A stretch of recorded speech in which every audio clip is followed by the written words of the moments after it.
Dear Heavenly Father, we just thank you for this evening to gather back together and continue our study, and a couple of weeks before Christmas. And just pray that you would bless our conversation tonight. Thank you for giving us safety as we visited over the last weekend with Thanksgiving and so on, and just enjoying some good time with family and friends. And thank you again for the good service we had yesterday, coming back together. And pray that you give us a good week as we try to finish it out. In Jesus' name, amen. All right.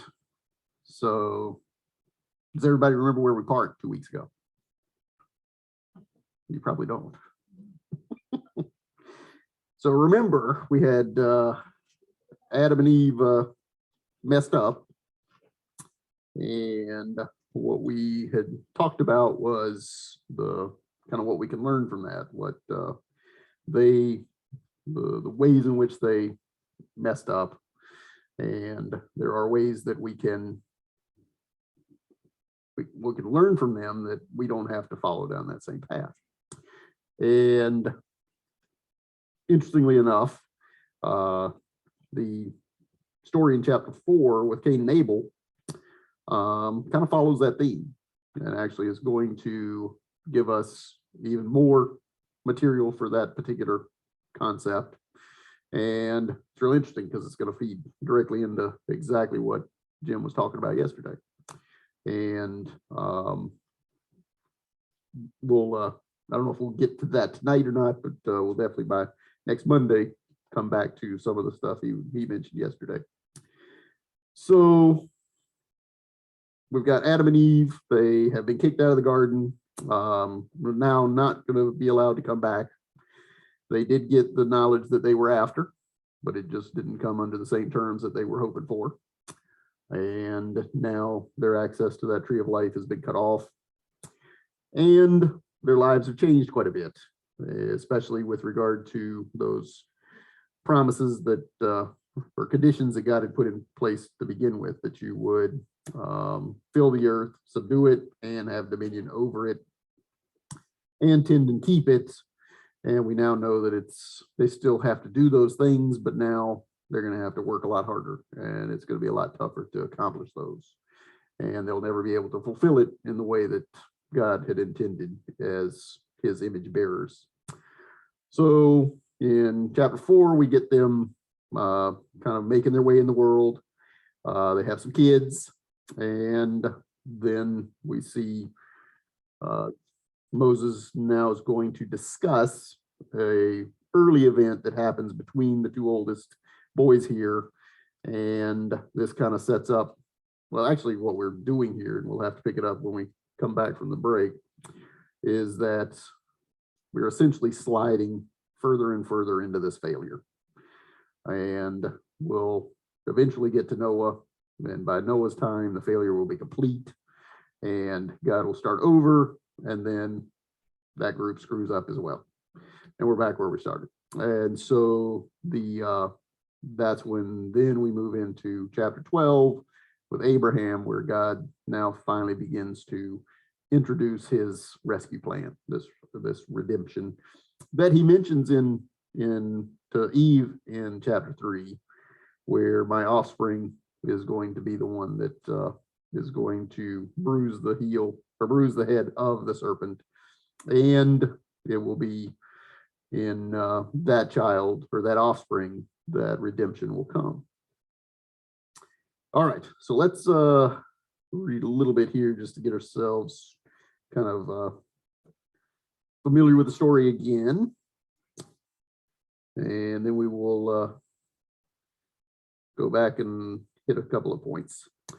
So just starting in verse 1. Now Adam knew Eve his wife, and she conceived and bore Cain, saying, I have gotten a man with the help of the Lord. And again she bore his brother Abel. Now Abel was a keeper of sheep, and Cain a worker of the ground. In the course of time, Cain brought to the Lord an offering of the fruit of the ground, and Abel brought of the firstborn of his flock and of their fat portions. When the Lord had regard for Abel and his offering, but for Cain and his offering he had no regard. So Cain became very angry, and his face fell. And the Lord said to Cain, why are you angry, and why is your face fallen?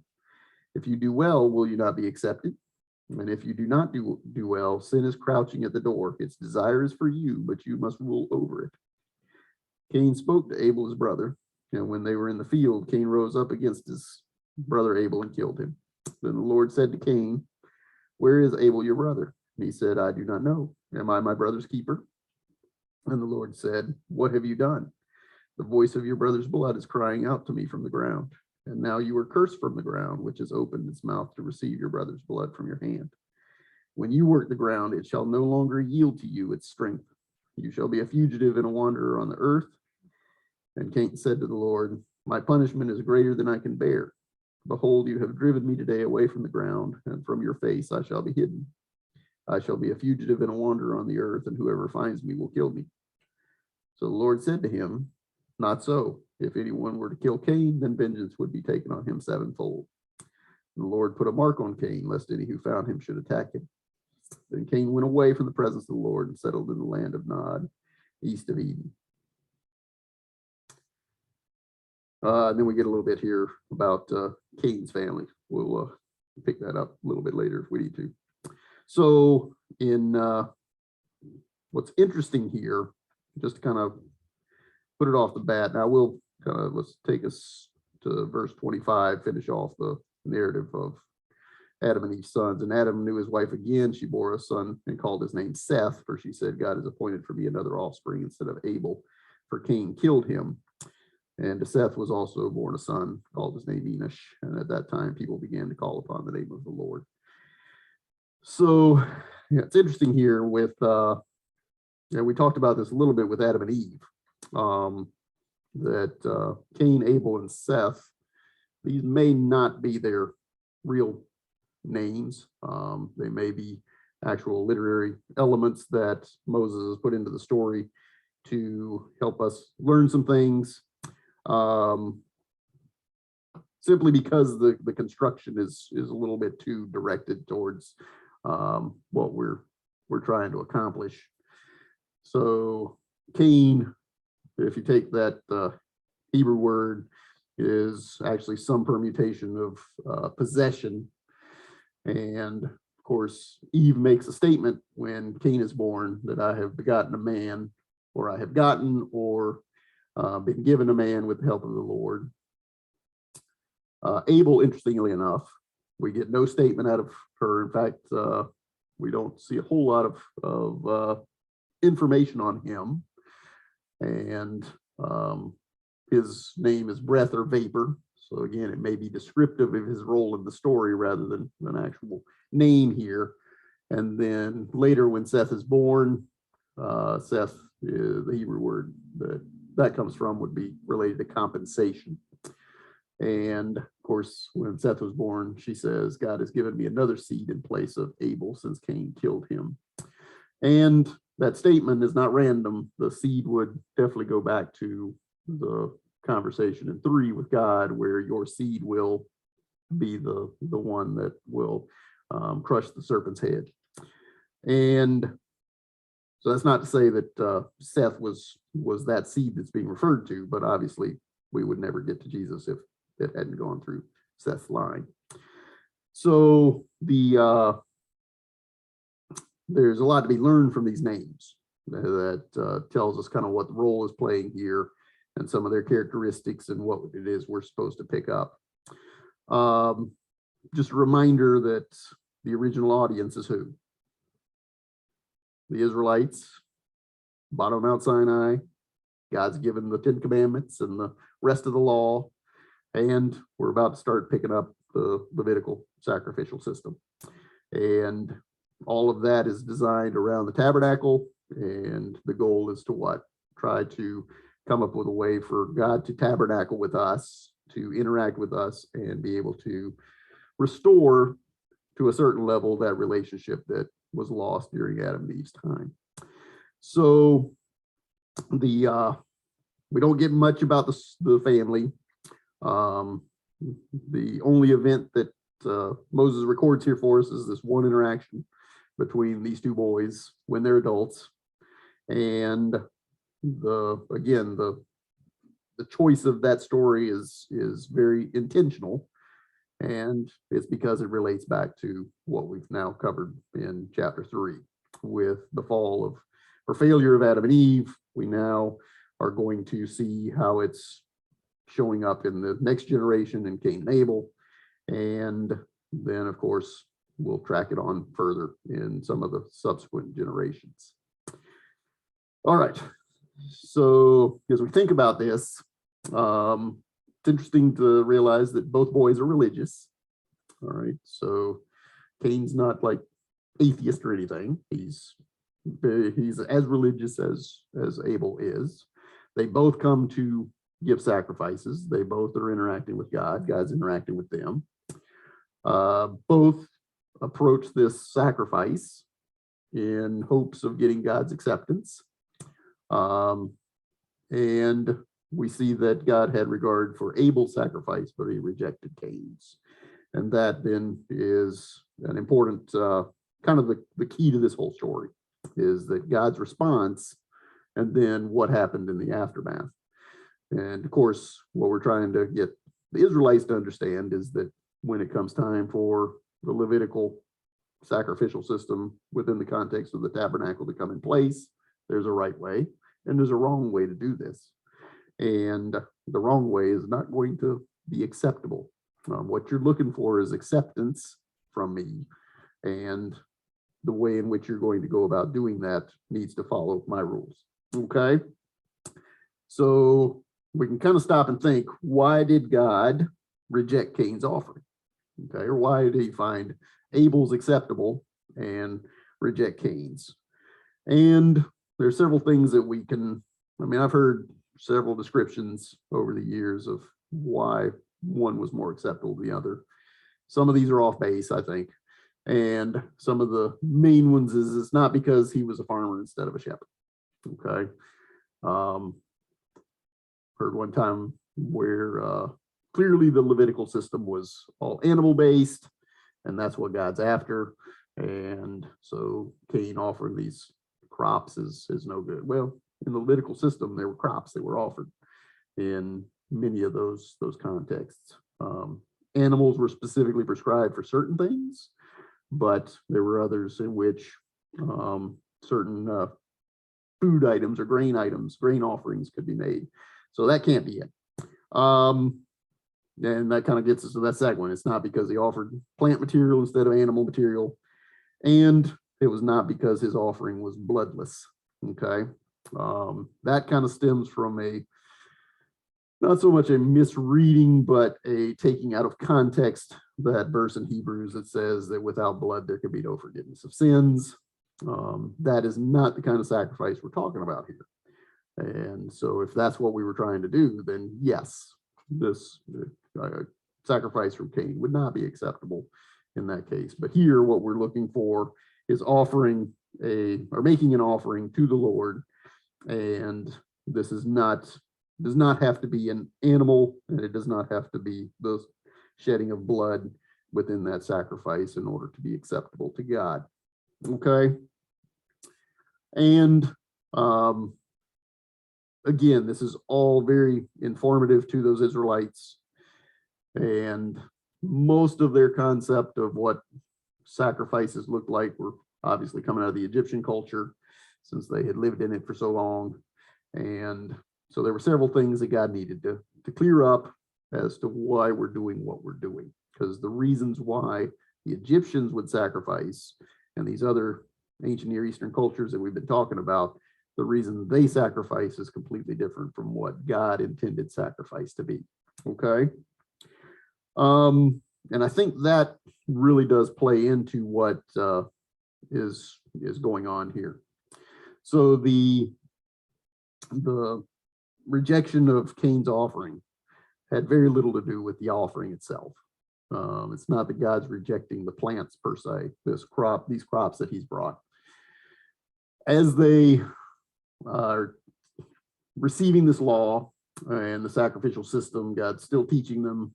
And so within that, what we have in the Egyptians and all of those other cultures we've talked about is that the purpose of sacrifices in those systems was often to, we could say, appease the god so that they don't destroy us or they will do favors for us. But in many ways, it was, we would make these offerings to bribe them into doing things for us. And certainly we see that play out. You guys are probably more familiar with the period of the kings, right? Especially on the Israelite side, where they were very much dabbling in, well, they weren't even dabbling, they were full into a lot of idolatrous behavior and even offering up their kids to Moloch and other Canaanite gods. And the whole reason they were doing that is for what purpose? These were the gods of fertility and harvest. And so our goal is that we offer our children, or we offer these animals, and in the hopes the God's going to do something for us. Baal will send rain, or Baal will send this good harvest year, or we will get even more sheep born in our herds this year. And so it's possible that Cain is going into this offering with that same mindset, okay? Such that when we think about his, when we say that he is looking for God's acceptance, and we see his reactions that follow when God rejects it, he's definitely not giving the same kind of sacrifice that Abel is, okay? And his goal was not to honor God. It was to give God something so that God will do something for me. And when that didn't happen, he gets angry. And notice that God says in his interaction with Cain, when Cain got angry, this is in verse 5, his face fell, and the Lord says to him, "Why are you angry? Why is your face fallen? If you do well, you will be accepted." Okay? Meaning that what you've done here is not unacceptable. I would accept what you brought to me. But it's missing a key component. Okay? And the reason, or the fact that key component is missing, is why this particular offering will never suffice to accomplish what it was intended to. Okay. He obviously is believing that what he's done should be enough. God should be blessing him. He's entitled to these blessings. And to make matters worse, he now sees Abel's offering and acceptance by God as that God's going to favor him. Okay. Now we get no indication of that. That would not be how God responded to Abel, right? Okay. God didn't promise Abel like doubling his herd size over the next couple of months or anything like that, because that's not why Abel went into the sacrifice. And so this is kind of what's going on in Cain's mind. And basically what we're trying to teach the Israelites here is that the sacrifice itself is really not as important to God. Okay. What's more important to God is that you do it the right way. And it's not about even doing it the right way, other than the fact that when you do it the right way, what are you doing? You're obeying him. Okay. So when he puts this very prescribed method in place, remember when we talked a little bit about the tabernacle, we'll dig into a little bit more in the years ahead, but God was very specific about where every little piece was supposed to be and what role it was going to play and so on. And the reason for that was not to make it like really complicated and because it does anything for him. What he was doing was he was creating a very complex system so that you cannot practice the sacrificial system of trying to interact with God by accident. Okay, you just can't.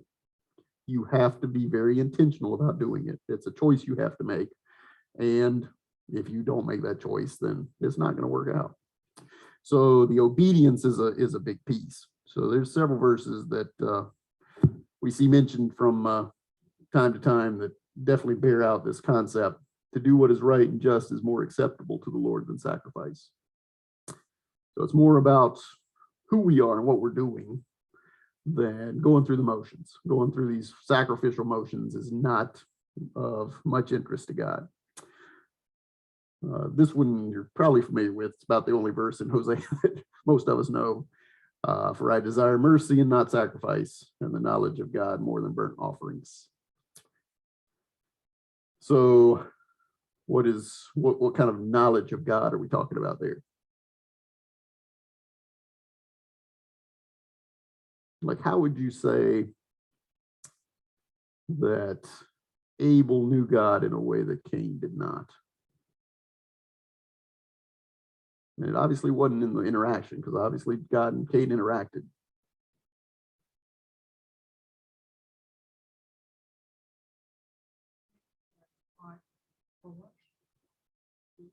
Well, I think that's how we could describe it. I don't know that Abel would necessarily describe it that way, but I think that is the key, Miss Frenchie. It's the heart.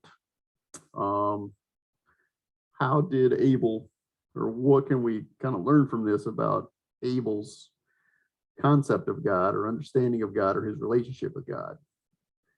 It was definitely one of awe, really. Kind of the same way that Adam had in the beginning and Eve had in the beginning. Abel had that.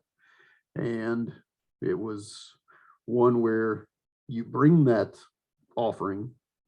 And why are you bringing it? I'm bringing it because God's amazing and I want to give him something. It's a worship. It is a gift that we can offer, not for acceptance necessarily, okay, but just because it's all we can give. We want to give everything because of who he is and what he's done. And that would have been what we would find in Abel's sacrifice, but we don't see that in Cain's. Okay. And then this one we pretty familiar with. Remember, Saul goes to battle, was told very specifically, don't take any of the spoils. And he takes some of the best of everything. And then Samuel comes along and says, what have you done? What are you talking about? I did everything you said. Well, why I hear some mooing and bleeding and things in the background? Oh, well, that's the best of the flocks, and we took some of the treasure because we're going to give it to the Lord. And Samuel's response was very specific. Where does the Lord delight in burnt offerings and sacrifice as much as in obedience? To obey is better than sacrifice, and to heed is better than the fat of rams. Rebellion, which is what Saul did by disobeying, is like the sin of divination, and arrogance like the evil of idolatry. So Saul was of the opinion that, okay, if I give this to God, then everything will be okay. It was my intentions that were correct. And yeah, he said I shouldn't take the spoils, but if I offer it to him later, then maybe it'll be all right. But you have rejected the word of the Lord, the instructions he gave you, and he has now rejected you as king. Samuel takes care of business. Remember, he kills the king and walks away from that encounter, and he and Saul never interacted again. And it was that moment that the kingship went from Saul to David. So it was a pretty good major event, and one that obviously God was not very happy about. And the most important thing, of course, here is that for God, it's always been about obedience and doing what he's asked us to do out of reverence for him, not because it's just something that we're supposed to do to accomplish a goal. Okay. Sacrifice should not be goal oriented in that sense. It is, yes, it's going to accomplish a purpose, but its purpose is much higher than just achieving a goal. And I think that that's an important lesson that the Israelites needed to learn ahead of time. And in fact, they did not learn it, because while Moses is up on the mountain, what are they doing? They made a golden calf and dance around and do all kinds of things. So the lessons we're trying to teach are extremely relevant to this group of people, and one that they really need to understand. Okay. All right, so as we kind of think about what we've just said, the difference between the two offerings is the hearts. And I think exactly what Ms. Frenchie says about the worship, that faith and devotion is a good way to describe it. Okay. Cain did not have those attitudes in his heart or in his mind when he made that sacrifice. God gave him the chance. You still can make this right if you want to. And he chose not to. He got angry instead. But Abel showed the faith and the devotion and gave that gift from a heart of righteousness, or what we now associate with righteousness, rather than what is called evil. All right, so here is one of the New Testament references to Cain and Abel. And this will be an important one that we'll come back to probably next week.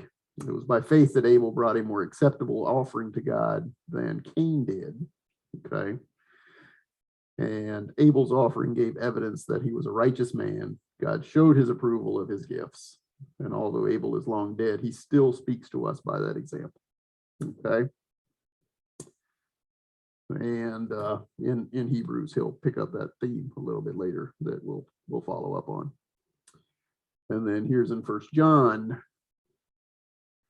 For this is the message you heard from the beginning. We should love one another. Do not be like Cain, who belonged to the evil one and murdered his brother. Why did he murder him? Because his own actions were evil and his brother's actions were righteous. Okay. This has nothing to do with picking plants and animals to sacrifice. What is evil and righteousness tied to? Condition of the heart. Okay. And so within that that context, these examples help us to see what's good and what's bad. Okay. Another great example of bad sacrifice would be Hophni and Phinehas. Remember Eli's two sons when Samuel was younger. And we see that in their case, they went about it the same way. So the story is a little bit longer than you can put on slides, so I didn't put it up there. But in 1 Samuel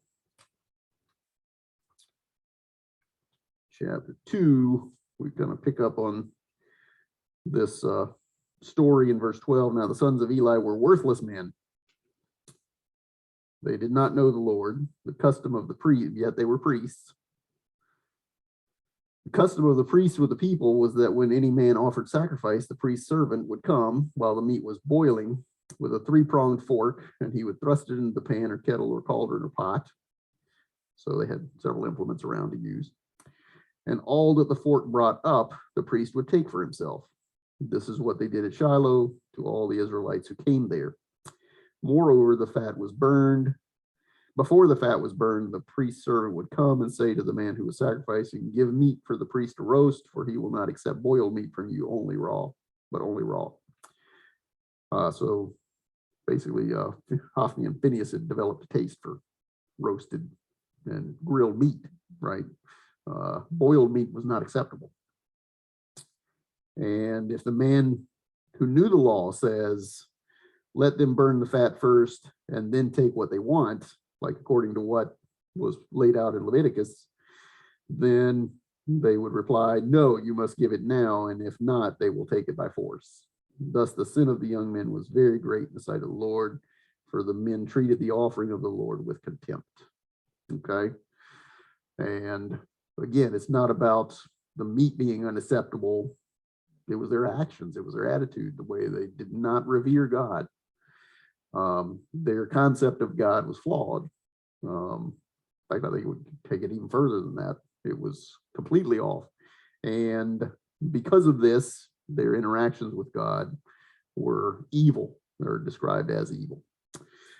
So we see in this chapter 4 here that the description that Moses gives us is that Cain brought the Lord an offering of the fruit of the ground, and that's it.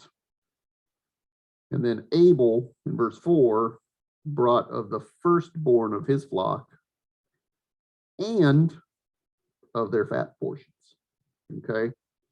So it was actually firstborn of the flock and additional components, and not just additional components, the most desirable components of some of the other animals that he would have killed for food. And so and that put that as a comparison to what Hophni and Phinehas were doing. They were taking the fat before it was offered, because basically what they're saying is, you're not going to give all that to God. I want some of it. And so what Abel's doing here is, not only is he taking his firstborn, which is important because the firstborn is going to be the one that gets to breeding age fastest and can be the one that helps propagate the herd the soonest. Not only are we giving God that one, but we're also giving him the best portions of some of the other ones that we've killed as part of our job as a shepherd. Okay. So Abel's offering, I think we could say, had a lot more value. It was worth a lot more. Why? And it doesn't have anything to do with, well, I mean, it kind of does have something to do with monetary value, but that's not really where it is. It was harder or more difficult for Abel to give that up than for what Cain gave up. Okay. I mean, we've got I've heard other pastors from time to time kind of do what I think is a disjustice to Cain, and say that he was bringing all these scraggly little wiry bits of carrots and things. We don't get that information either. Okay. What he brought conceivably could have been good. I think we get that from God's description later, that if you do well, you could be accepted. So maybe it wasn't the best of his crop, but it wasn't the bad stuff either. He wasn't just unloading the things that he didn't want to eat.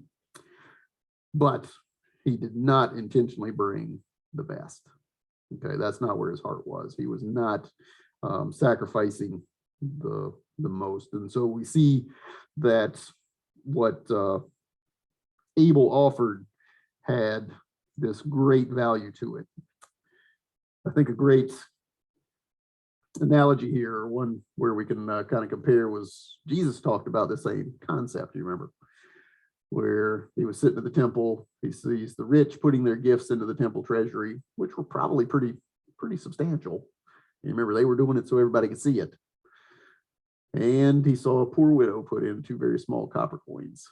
And he turns to the disciples and says, "Truly I tell you, this poor widow has put in more than all of the others. All these people gave gifts out of their wealth. She has given out of her poverty and put all that she had to live on." So the sacrifice for her was much greater than these rich folks that are just given their overflow.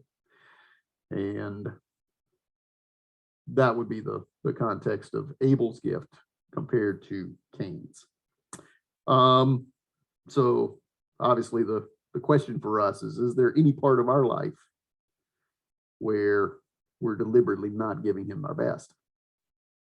Like the things that we offer to God, whether it's our time, our efforts, right? The things that we do, are we offering just regular stuff? And even if we're offering him the best stuff, if our heart's not in it, if we're not doing it right, then it's not what he wants. And certainly if we're doing it while living in disobedience, that certainly is not going to do us any good either. I'm pretty sure that's why God's never answered my prayer to let me win the lottery, because I promised to give him, I told him I'd give him 70%, just keep 30 for me. But he's decided that's still not acceptable. So I might even offer him 100%, but then that doesn't do me any good either. So he knows that I shouldn't do that. All right. So what we see here then, as we move into Cain's response and think about this condition of his heart, is that he gets very angry and his face falls. The Lord asks him, "Why are you angry? If you do well, will you not be accepted? But if you don't do well, sin is crouching at the door. Its desire is for you, and you must rule over it." And then we don't know how much time has passed, but we see Cain speaking to Abel. And at that point, Cain's anger wells up enough to where he strikes his brother and kills him. And then the Lord comes looking for him.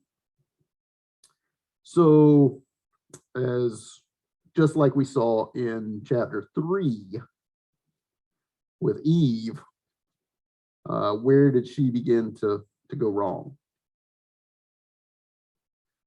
In verse 6, so back up, the serpent says to the woman, "You will not surely die, for God knows that when you eat of it, your eyes will be opened. You will be like God, knowing good and evil." So when the woman saw that the tree was good for food, and that it was a delight to her eyes, and that the tree was to be desired to make one wise, what did she do? She took it. Okay. So same thing going on here. Cain's anger and the way he responds to when the killing of Abel is a direct product of the condition of his heart. What's going on? These desires, these sinful desires, because notice in as we just read in 7, if you do not do well, sin is crouching at the door. Its desire is for you. Okay. And Cain's desire was obviously that sinful desire. And you must rule over it. He did not. Notice that Cain had a way out. God was giving him a way out, just like he gave Adam and Eve a chance to confess. Okay, why are you hiding from me? God knew good and well why they were hiding, but he was giving them a chance to confess so that maybe that interaction could go differently. He comes to Cain, he asks him, "What's going on? And why are you angry? If you do well, will I not accept you?" But unfortunately, Cain does not respond well. That evil desire leads to an evil deed, and jealousy and anger that he was experiencing, notice they were not the sin. God was not condemning him for that, right? Because when he was angry, what did God say? Sin is crouching, okay? What you're doing is you're giving sin the opportunity to come in and be destructive in your life. So the anger and the jealousy that he had was not the sin yet, but certainly having a heart that is filled with that made Cain much more susceptible. And as we know, this affected his relationship with God. He didn't trust God, which of course is where we noticed that Adam and Eve got led off course, right? It was when the serpent convinced them that you can't trust God to tell you the truth. He's not playing fair with you. And Cain was tracking that same direction. That affected his relationship. He didn't heed God's warning. And we also see that, I think it's interesting and not an accident. There at the end of verse 7, its desire is for you, it being sin crouching at the door. What does God tell him he must do? He must rule over it. Remember, we kind of talked about that in the garden. Adam and Eve should have had dominion over the serpent as part of creation. They should have exercised that dominion and subdued it. Same thing here. Sin is crouching. You must rule over it. You have the ability to rule over that. But when that temptation came and the opportunity presented itself, sin pounced on him and he kills Abel. Any thoughts on that?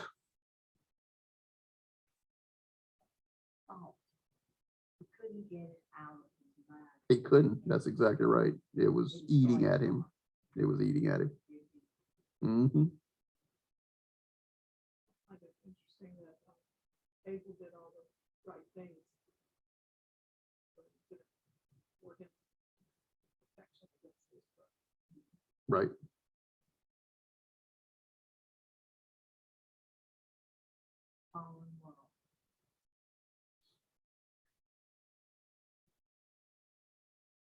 All right. See how far we want to get.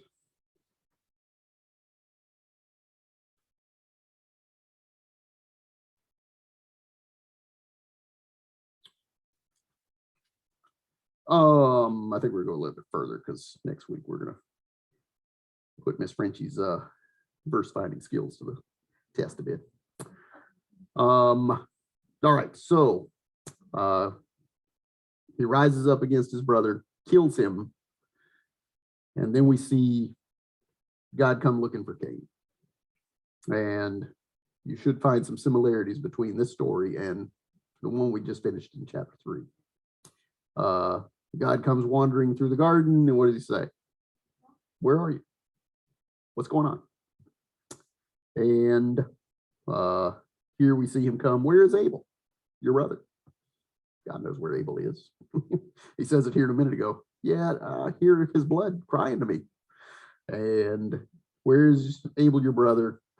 And Cain says, I don't know. Am I my brother's keeper? The Lord said, what have you done? The voice of your brother's blood is crying to me from the ground. And then we get these curses. So basically, the Cain's approach is similar to what Adam tried to use, where God asked a question. First, they tried a deflection. I was afraid, so I hid from you. Or I don't know. And then they tried to blame. It was Eve's fault in Adam's case, and am I Abel's keeper? And God didn't buy into either one of them. Okay, still held him responsible. And we see God reply to him. Actually, his reply to Cain in this case is much more severe than what we saw for Adam. In that the voice of your brother's blood is crying out to me. And well, basically, he kind of took Adam to task the same way, right? How did you know that you were naked? You ate of that tree that I told you not to. So he knew he was lying. And in this case, he knows Cain's lying.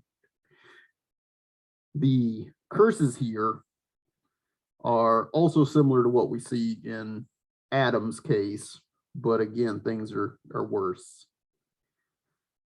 If we go back to chapter 3, I'm going to read Adam's curse in verse 17. Because you have listened to the voice of your wife and have eaten of the tree of which I commanded you not to, cursed is the ground because of you, and in pain you shall eat of it all the days of your life. Thorns and thistles it will bring forth, and you shall eat the plants of the field. By the sweat of your face you shall eat bread till you return to the ground, for out of it you were taken, and for you are dust, and to dust you shall return.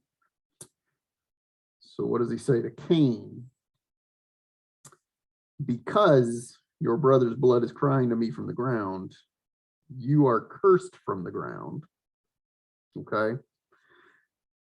I got a slide here somewhere. Nope.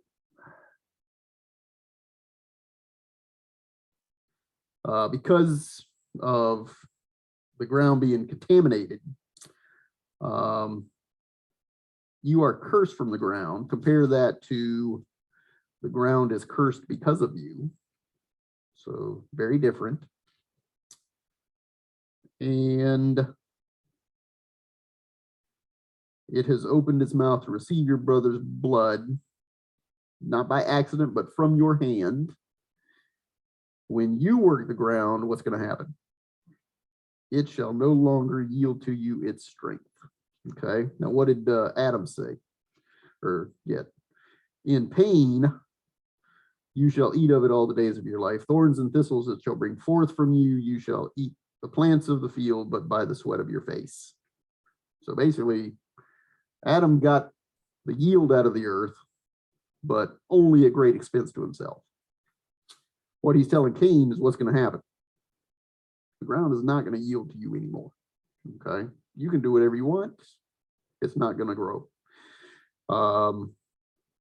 And I think this very clearly relates back to some of the concepts we've been talking about, even back through chapter 1.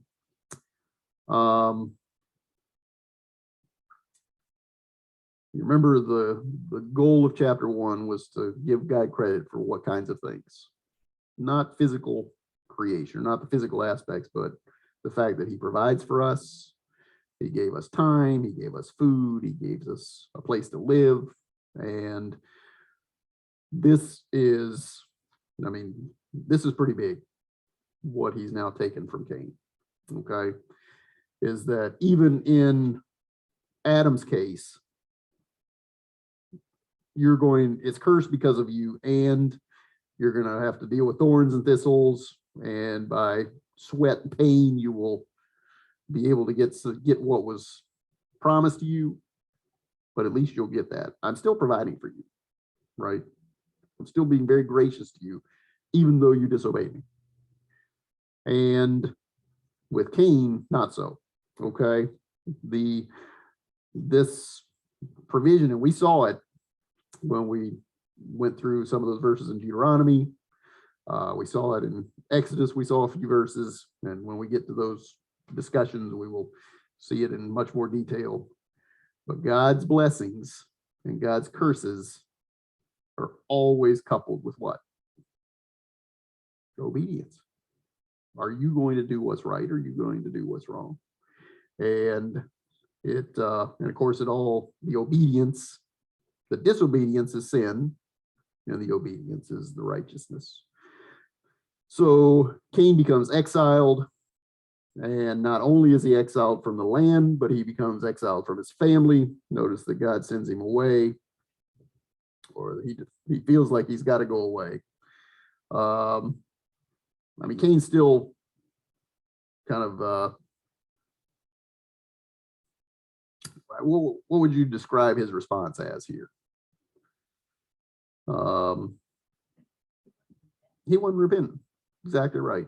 What did Jim say yesterday? To repent is to what? Turn and go the opposite direction. We don't see that in Cain. Basically, what he's doing is he's standing there facing the same direction, and all we're getting from him is complaining. It's too harsh. What are you doing to me? You are, it's more than I can bear. And now you, God, have driven me today away from the earth. Whoever finds me will kill me. And the Lord said, that's not true. Put a mark on him, lest anybody who found him should attack him. And then Cain goes away from the presence of the Lord and settles in the land of Nod, east of Eden. Okay. So it's Cain that actually is leaving. He's suggesting that God has not given him justice. Right. Again, feeds into that idea of you're not playing fair with me. That's what sin was crouching at the door, trying to get him to understand. And in his case, just like his mom and dad, he gives into it. Although in this case, goes a step further. Okay. Because it results in the killing of his brother. And then as we see it's interesting that it doesn't end there. So let's just finish out this chapter, and then we'll end it for this week. In 17, Cain knew his wife. She conceives and bears Enoch. When he built the city, he called the name of the city after the name of his son. To Enoch was born Irad. Irad fathered Mahujael. Then we get Methushael, who fathers Lamech. Lamech takes two wives. The name of one was Ada, the other was Zillah. Ada bore Jabal. He was the father of those who dwell in tents and have livestock. His brother's name was Jubal, and he was the father of all those who play the lyre and pipe. Zillah bore Tubal-Cain. He was the forger of all instruments of bronze and iron, and the sister of Tubal-Cain was Naamah. And we get one little snippet here about one of these descendants. Lamech says to his wives, Ada and Zillah, hear my voice, you wives of Lamech. Listen to what I say. I have killed a man for wounding me, a young man for striking me. If Cain's revenge is sevenfold, then Lamech's is 77fold. So basically his response was even more unwarranted than Cain's was. Essentially just the idea there was, I killed a man for wounding me, probably my pride, young man for striking me, just kind of bumped me on the way past or something, and I wasn't going to stand for that, killed me. And so it also kind of illustrates what Joy brought up, where Abel's righteousness did not protect him from the evil of his brother, so that God continued his line. What do we see here in Cain's line? Jabal was the father of those who dwell in tents and have livestock. Brothers was Jubal. He was the one of those who played lyre and pipe. And Tubal Cain was the forger of instruments of bronze and iron. So be tools and weapons. Now, again, this is not necessarily archaeological and anthropological evidence of what's going on. Again, it's the story telling us certain pieces about itself. Bottom line here is that, and this is what we'll try to dig into a little bit more next week, is that was Cain's family devastated in their physical lives? No, I mean, they went on and did what they did, and created, and we see that today. And that's where we got to talk about next week's what can we learn from this?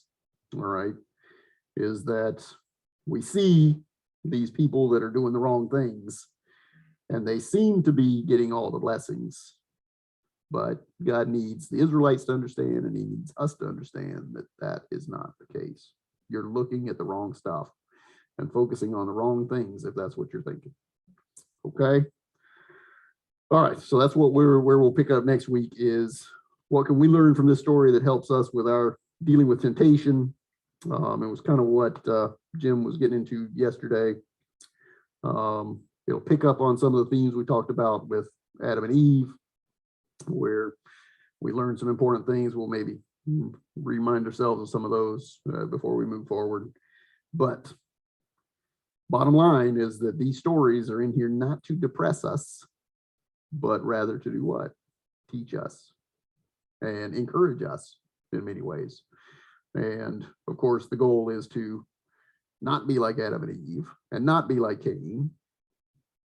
We need to be more like Christ, right? And that's where we'll pick up next week. Any questions on things?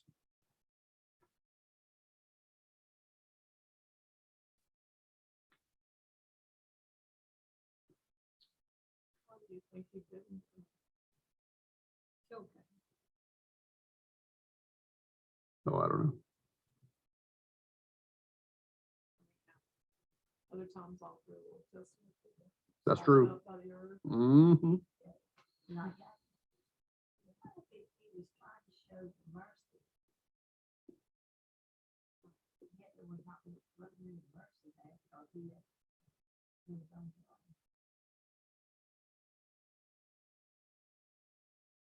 Yeah. Why does he let people continue to live if you want it? Mm-hmm. Why do the wicked prosper? So, all right. Well, let me pray for us and we'll head out. Heavenly Father, we thank you again for this story. First, it kind of seems like a very dark and negative, and there are those aspects to it, but it's in here for a reason. And not only was it important for the Israelites to learn from it, but it's important for us as well. Pray that you would give us the ability this week to process through, think about it, teach us something new about it, and bring us back next week to finish the story. In your name I pray, amen.